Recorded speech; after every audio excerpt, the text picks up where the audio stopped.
بسم اللہ الرحمن الرحیم. السلام علیکم. میں سمیع ابراہیم ہوں, آپ کا میزبان, اور مشال یوسفزئی ہمارے ساتھ ہیں. پی ٹی آئی کی بڑی متحرک رہنما ہیں, لائر ہیں, اور خان صاحب سے بھی ملتی رہتی ہیں.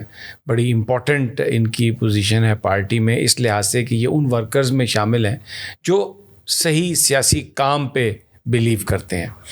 آج ان سے ہم بات کریں گے پی ٹی آئی کی خواتین کے حوالے سے. بار بار ضمانتیں ہوتی ہیں لیکن پھر بھی انہیں رہا نہیں کیا جاتا.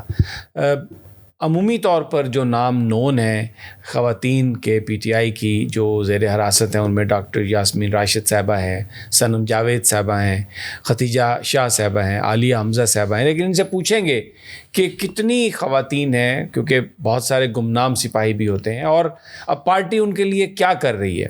مشال صاحبہ, بہت شکریہ, آپ نے اپنا ٹائم نکالا. سب سے پہلے آپ کا شکریہ کہ ہمیشہ آپ دعوت دیتے ہیں اور ہماری آواز پہنچاتے ہیں پاکستان کی عوام. You are always welcome. آج بڑی زبردست آپ نے تقریر کی ہے وہاں پہ انٹرنیشنل وومنز ڈے کے موقع پر, اور اس میں آپ نے ان پاکستانی خواتین کا ذکر کیا ہے جو اس وقت پابند سلاسل ہیں, پی ٹی آئی سے ان کا تعلق ہے. ٹوٹل کتنی خواتین جو ہیں وہ اب تک بند ہیں؟ سمیع صاحب, اس ٹائم پاکستان میں لاہور میں ہی کوٹ لکھپت میں 21 خواتین بند ہیں. اچھا. باقی جگہوں پہ تو کہیں نہ کہیں کوئی نہ کوئی رہائی مل گئی ہے, لیکن لاہور کو انہوں نے دوزخ بنا دیا ہے پاکستان کی خواتین. جیل میں کیسا ان کے ساتھ سلوک ہو رہا ہے, کیا اطلاعات ہیں آپ کے پاس؟ اطلاعات تو ہمارے پاس یہی ہے کہ ان کو تنگ کیا جا رہا ہے, ان کو ان ہیومن بیہیویئر ہے ان کے ساتھ. جب کھانے کا ٹائم آتا ہے تو ان کو بند کر دیا جاتا ہے, جب کھانے کا ختم ہو جاتا ہے ٹائم تو ان کو باہر نکال دیا جاتا ہے. جہاں پہ وہ ہیں وہ صفائی کے حالات بہت خراب ہیں. آپ کو پتہ ہے کہ یاسمین راشد صاحبہ کینسر کی مریض رہ چکی ہیں, 70 سال سے زیادہ ان کی عمر ہے, ان کو بھی اسی حال میں رکھا جا رہا ہے. پاکستان کی باقی خواتین چاہے وہ جوان ہوں, ایجڈ ہوں یا چھوٹی ہوں, سب کو بہت زیادتیوں کی بھی اطلاعات تھی. آپ کے ساتھ کسی نے کچھ شیئر کیا وہاں سے؟ جی, میں ایک بات کروں گی کہ جو ہماری ایک خاتون تھی, تو جب وہ فیملی سے ملی تو اس کے ہاتھوں پہ نشان تھے. وہ نشان اس کو اس ٹائم وہ لگا دیے گئے تھے جب انہوں نے اپنی فیملی کے پاس آنا, اپنی فیملی کے پاس ملنا, تاکہ فیملی کو پریشرائز کیا جائے, تاکہ اس کو پریشرائز کیا جائے کہ وہ پریس کانفرنس کر لے. یہ پاکستان میں حال ہے. یہ پاکستان کی نہتی ماؤں بہنوں بیٹیوں کو فتح کیا جا رہا ہے, اور بڑے افسوس کی بات ہے کہ ریاست ان کو فتح کر رہی ہے. پاکستان کے 75 ایئرز ہسٹری میں کبھی خواتین کے ساتھ یہ سلوک نہیں ہوا ہے, مارشل لاؤ میں بھی نہیں. جب جیل میں ہیں تو وہ تو جو جیل حکام ہیں ان کے قبضے میں ہے, اور قانونی طور پر کچھ بھی ہو رسپانسبلٹی تو ان لوگوں کے پاس آئے گی جن کی وہ کسٹڈی میں ہے. جی بالکل. لیکن پتہ ہے جیل حکام کیا کہتے ہیں؟ جیل حکام کہتے ہیں ہم بھی بے بس ہیں, وہ بھی بے بس ہے. میں کہتی ہوں پاکستان کا پورا نظام اس ٹائم سیبوٹیج ہے, اور پاکستان کی ماؤں بہنوں بیٹیوں کو جو میں بار بار یہ بات کرتی ہوں فتح کیا جا رہا ہے, وہ صرف 21 خواتین نہیں ہیں. ان کے ذریعے پاکستان کی 48.2% آبادی کو یہ پیغام دیا جا رہا ہے کہ کبھی آپ اپنے حق کے لیے کڑی ہوئی, کبھی آپ پاکستان میں جمہوریت کے لیے کڑی ہوئی, تو آپ کو ایسا سبق سکھایا جائے گا. اب آپ کیا پالیسی اب آپ کی کیا کریں گے؟ آپ اتنی دفعہ ان کی ضمانتیں ہو چکی ہیں باہر, وہ نکل بھی نہیں پاتی ہیں, اور ایک اور مقدمے میں پکڑ لیا جاتا ہے. مقدمے کے بعد مقدمے, ایم پی او آرڈرز, ہم نے ہر عدالت تک گئے, لاہور ہائی کورٹ تک گئے. لاہور ہائی کورٹ بھی آرڈر کرتی ہیں, لیکن عدالتوں کی کوئی نہ مان رہا ہے نہ سن رہا ہے. عدالتیں بے بس ہیں, اور ان سے کہا جا رہا ہے کہ آپ جب تک پریس کانفرنس نہیں کریں گی یہی سرکل ان کے ساتھ ریپیٹ ہوگا, اور یہی اذیت وہ برداشت کریں گی. پہلے میں آپ کو بتاؤں, جب بھی ہم خان صاحب سے ملنے جاتے ہیں تو خان صاحب سب سے پہلے ان خواتین کا پوچھتے ہیں کہ ان کا کیا حال ہے, نکلی کہ نہیں نکلی, لیگل ہیلپ ان کو دے رہے ہیں, پوچھ رہے ہیں, ان کی فیملیز کو پوچھ رہے ہیں, سارا کچھ وہ پوچھتے ہیں. ہم انہیں بتاتے ہیں کہ جی وہ خواتین, نہتی خواتین ڈٹی ہوئی ہیں, پاکستان کے لیے ڈٹی ہوئی ہیں. ان میں سے بہت سی خواتین کا پی ٹی آئی سے تعلق بھی نہیں ہے, لیکن پھر بھی بند ہے. اور اگر وہ انہوں نے احتجاج کیا تھا تو انہوں نے پاکستان کی ماؤں بہنوں بیٹیوں کی صورت میں احتجاج کیا تھا, ملک کی بقا کے لیے, پاکستان میں جمہوریت کے لیے. لیکن تمام آوازوں کو بند کر دیا گیا ہے. اور ان کا یہ ہے کہ جب تک, اگر میں تھوڑا سا یہاں پہ ایک بات کروں گی کہ اگر کوئی جرم ہے تو جرم پریس کانفرنس سے تو معاف نہیں ہو جاتا نا. اگر کسی نے جرم کیا ہے تو پھر سب نے جرم کیا ہے, الٹا لٹکائیں. لیکن اگر کوئی پریس کانفرنس سے آپ کسی کو معاف کر رہے ہیں تو آپ خود اس جرم کی کریڈیبلٹی چیک کریں. اس کا مطلب ہے جرم تھا ہی نہیں, آپ صرف بلیک میل کرنے کے لیے کہہ رہے تھے کہ یہ جرم ہے. ایگزیکٹلی, یہ صرف بلیک میل کرنا چاہ رہے تھے. اگر آپ ان کو چھوڑ رہے ہیں تو پھر اس کا مطلب ہے آپ سارے جو لیگل پروسیس کو حکومت پیرالل عدالتیں بنا لی, خود بائی پاس کر رہی ہے. جی بالکل, پیرالل عدالتیں بنا لی ہے. یہ کہتے ہیں کہ جی عدالت مت جائے, نیشنل پریس کلب جائے, لاہور پریس کلب جائے, پریس کانفرنس کریں, گھر جائیں آرام سے. جب تک پریس کانفرنس نہیں کریں گے یہی ہوگا. اب جب پی ٹی آئی یا میں جو اس چیز کو لیڈ کرنا چاہتی ہوں تو ہم یہ سیاسی منظرنامے پہ لیڈ نہیں کریں گے. اس کو ہم پاکستان کی تمام ماؤں بہنوں بیٹیوں سے اپیل کر رہے ہیں, پاکستان کے ان تمام مردوں سے جن کے گھروں میں مائیں بہنیں بیٹیاں ہیں, کہ وہ آگے آئیں, وہ آواز اٹھائیں, وہ مدد کریں کہ ان کو باہر نکالا جائے. دیکھیں, جب آپ کے ساتھ زیادتی ہوتی ہے آپ ریاست کے پاس جاتے ہیں کہ میرے ساتھ یہ زیادتی ہو گئی ہے, آپ عدالتوں میں جاتے ہیں. بالکل. جب ریاست آپ کے ساتھ خود کر رہی ہے اور عدالتیں کہہ رہی ہے کہ ہم بے بس ہیں, تو آپ کس کے پاس جائیں گے؟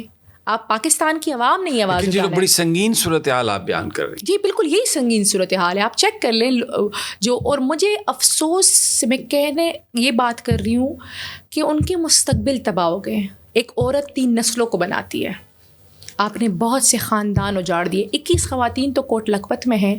پاکستان میں ہزاروں خواتین در بدر ہیں جن کا کسی بھی طریقے سے تھوڑا سا بھی تعلق ہوتا ہے پاکستان تحریک انصاف پہ, وہ یا نامعلوم جگہوں پہ ہیں, یا ان کی فیملی کٹ آف ہو گئی ہے, یا ان کی فیملی سفر کر رہی ہے, یا وہ باہر ہی نہیں نکل سکتی. یہی وجہ ہے کہ اب جو ورکرز کنونشن ہوئے ہیں کے پی میں, بہت بڑے بڑے ہوئے ہیں, لیکن اس میں خواتین کی تعداد نہ ہونے کے برابر تھی. نہیں, تھوڑا سا میں کہوں گی کہ جو ورکرز کنونشن ہو رہے ہیں وہ اتنا سویر قسم کا جذبہ ہے. وہ چونکہ آپ نے چادر اور چار دیواری کی پامالی کی ہے خیبر پختونخوا میں, تو مردوں کا بہت سویر ریئیکشن ہے, کیونکہ وہ اٹھے ہیں اپنے روایات کے لیے, اپنی ماؤں بہنوں بیٹیوں کے لیے. اور ہمارا تھوڑا کلچر نارمز ہے, کلچرل ٹریڈیشنز ہیں, تو اس وجہ سے ہم نے خود فی الحال جو ورکرز کنونشنز ہیں ان میں فیمیل سے کہا ہوا ہے. اچھا, جو یہ انتخابی جلسے ہوں گے ان میں بھرپور ہوں گی. فی الحال ہم نے انہیں روکا ہوا ہے کیونکہ ہم لیکن پارٹی خواتین آپ سے سوال تو کرتی ہوں گی کہ وہ بیچاری ہماری بہنیں جو ہیں وہ بند ہیں. پارٹی خواتین ورکرز کنونشن میں بھی آنا چاہتی ہے. جب بھی کوئی ورکرز کنونشن کسی بھی جگہ کا ہوتا ہے, آج باجاوڑ میں تھا تو باجاوڑ کی لوکل خواتین نکلنا چاہتی تھی. ہم انہیں کہہ رہے کہ جب جلسے ہوں گے تو آپ لوگ نکلیں گے, ہم آپ کے لیے سیپریٹ انکلوجر کریں گے. فی الحال تو ایسا ہے کہ آپ کے جو ورکرز کنونشن ہیں ان کو بھی نہیں کرنے دیا جا رہا. بہت ساری خواتین شادی شدہ ہیں, ان کے بچے بھی ہیں جو جیل میں ہیں. فیملی کیسے کوپ کر رہی ہے ساری صورتحال سے؟ بچے چھوٹے چھوٹے, ان کو کیا بتاتے ہیں؟ بچے سفر کر رہے ہیں, بچوں کے اسکولس تباہ ہو گئے ہیں, بچوں کی لائف تباہ ہو گئی ہے. جن کی بیویاں اندر ہیں, آپ 2 کے کیسز میں آپ کو بتاؤں, ایک بندے کو ہارٹ اٹیک ہوا ہے, دوسرے کو برین ہیمریج ہوا ہے. یہ حال ہے. اور جو باہر ہیں ان کی بھی فیملی سفر ہے, ان کے بھی بچے سفر کر رہے ہیں, ان کی بھی کوئی پرسنل لائف نہیں رہی ہے. وہ ایک جگہ پہ ہوں گی فیملی, بچے کہیں اور جگہ پہ ہوں گے. یہ اس ملک کا حال ہے. تو آپ خود بتائیں, ہمیں آواز اٹھانی پڑے گی. اب ہم آواز اٹھائیں گے کیونکہ اب آپ نے ان بہت ہو چکا. اور میں نا یہاں پہ اس بات کا امکان ہے کہ آپ ان خواتین کے مسائل کے حل کے لیے جو دوسری جماعتیں ہیں ان سے بھی بات کریں. جی بالکل, ہم بات کریں گے. ہم آنے والے دنوں میں all Pakistan women all parties conference بلا رہے ہیں. ہم ان سے وومن ریپرزنٹیٹیوس کو بلائیں گے اور انہیں بتائیں گے کہ آپ بھی خواتین ہیں اور خواتین کو خواتین کے لیے آواز اٹھانا چاہیے. آج میں جس نیشنل ہیومن رائٹس کانفرنس پہ گئی تھی تو وہاں ہماری جو منسٹری آف ہیومن رائٹس کو لیڈ کر رہی ہے مشال ملک صاحبہ, تو وہ وہاں تھی. میں نے انہیں بتایا, میں نے کہا آپ کشمیر کی بیٹی ہیں لیکن پاکستان نے آپ کو بہت بڑا عہدہ دیا ہوا ہے, اور جب آپ پہ ظلم ہو رہا تھا تو ہر پاکستان کی مائیں بہنیں بیٹی آپ کے لیے کڑی ہوئی تھی. میں خود آپ کے لیے کڑی ہوئی تھی.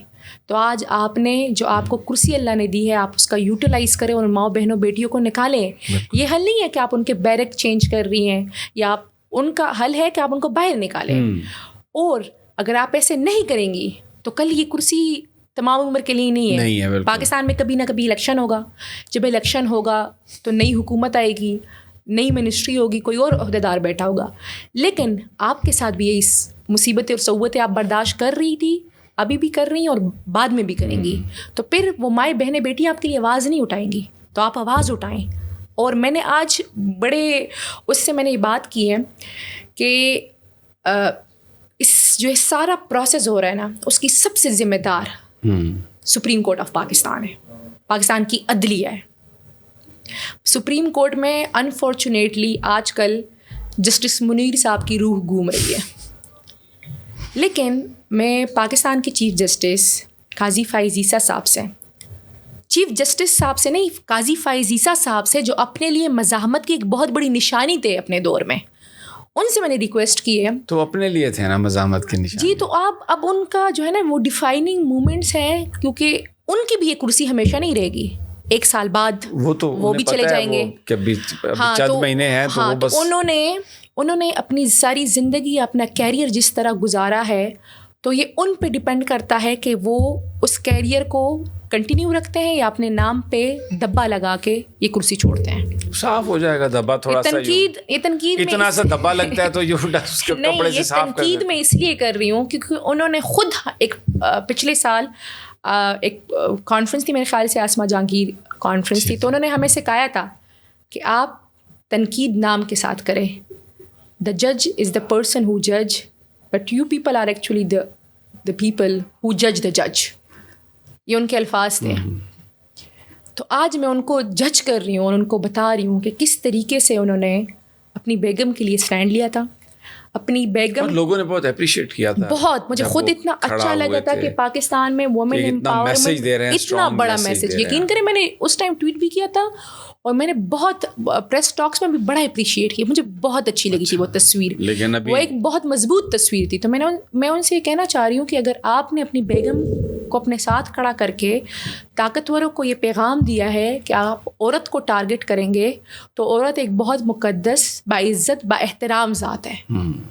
تو آج وہ مائیں بہنیں بیٹیاں بھی باعزت ہیں, با احترام ہے, وہ آپ کو پکار رہی ہیں. آپ کس انتظار میں بیٹھے ہوئے ہیں؟ مانگ رہی ہیں, کوئی فیور نہیں مانگ رہی. ہاں, اور آپ کس انتظار میں بیٹھے ہوئے ہیں؟ آپ کہتے ہیں 100 موٹیو ادھر ادھر, پٹیشنز آتی ہیں, آپ وہ سنتے نہیں ہیں. جو پاکستان میں ایکچولی ہیومن رائٹس کی وائلیشنز ہو رہی ہیں, یا تو وہ کیسز لگتے نہیں ہیں, اور یا لگ جائیں تو ہم خیال بینچز کی طرف ریفر کر دیے جاتے ہیں. چیف جسٹس صاحب کو ان تمام ہیومن رائٹس وائلیشن والے کیسز میں خود بیٹھنا چاہیے. راہ فرار کوئی طریقہ نہیں, اس سے کوئی وے آؤٹ ہے ہی نہیں. وہ بیٹھیں گے, وہ اپنا سٹینس دیں گے, وہ اپنی پوزیشن کلیئر کریں گے, اور آنے والی نسلیں یہ یاد رکھیں گی. تاریخ لکھی جا رہی ہے, اب انہوں نے یہ ثابت کرنا ہے کہ وہ جسٹس منیر بنیں گے یا وہ جسٹس قاضی فائز عیسیٰ بنیں گے. مشال صاحبہ بہت بہت شکریہ, بڑی آپ نے گفتگو کی, اور آپ سے ہماری جو گفتگو ہے وہ مستقبل میں بھی اس کا سلسلہ جاری رہے گا. Thank you very much. Thank you جی, تھینک یو.